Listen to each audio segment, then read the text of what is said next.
Voilà. Ensuite, moi, ce que je voudrais quand même vous dire, hein, c'est qu'on a une première équipe de stagiaires l'année dernière qui ont fait la première partie, c'est-à-dire la pose des radiateurs, et en même temps la première partie du réseau.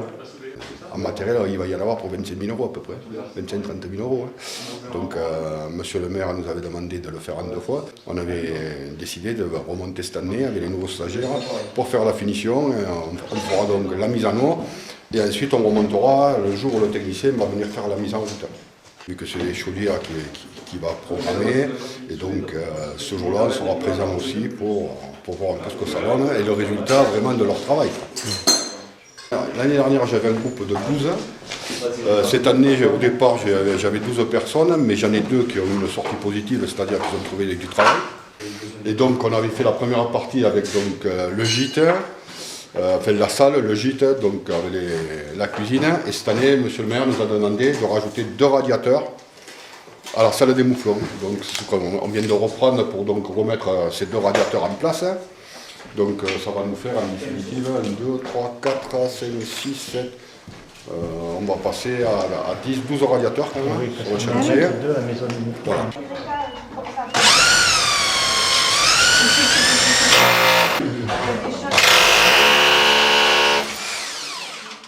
Ensuite, on a quand même une chaudière donc à granulés. Et cette chaudière fait 24 kg. On a un préparateur d'eau chaude qui fait 500 litres. Un thermostatique pour envoyer de l'eau à 50 degrés, vu que les normes, on n'a plus le droit d'envoyer de l'eau à plus de 60 degrés. Énorme pour les jeunes, c'est vraiment leur premier chantier. Hein. Donc le CAP, j'essaye de le faire valider même sur ce chantier. Comme on est en situation réelle, j'essaye de voir que ça se passe vraiment sur le chantier. L'année dernière, on est monté 5 jours, je crois. Cette année, c'est notre 4e journée. Et je compte encore 3 jours de plus. Le temps après de terminer tous les points et ensuite faire la mise en eau, voir s'il y a des fuites. Et il faudra au lieu de mettre un thé comme souvent on fait au jour d'aujourd'hui ou les petits bricoleurs, eux c'est des gens des métiers, donc je leur demande de faire des piquages comme on faisait avant. Donc on a un appareil où on n'aura qu'une soudure au lieu d'avoir les 3. Donc voilà, c'est ce qui va vous faire à 21. On a essayé de faire à quelques groupes. Pour pouvoir travailler un peu tout le monde, donc voilà, il y en a qui sont là, il y en a là. On met des tâches à tout le monde et après on tourne vers René, on regarde si ça va pas, ils nous entendent un peu lever le ton, disant que c'est pas bon.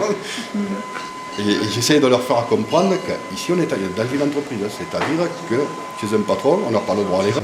Il faut travailler quand même dans des délais, parce que bon, au jour d'aujourd'hui, la main-d'œuvre est très chère, donc il faut qu'ils se rendent compte que c'est pas de dire je mets 2 bouts de tube dans une journée, il faut tomber sa journée, carrément. Hein. Notre époque où l'individualisation est mise en avant, c'est bien que des groupes comme ça, où les formateurs mettent en avant l'humain, c'est-à-dire le travail de groupe et tout ce qui est humain dans notre métier. J'ai super groupe.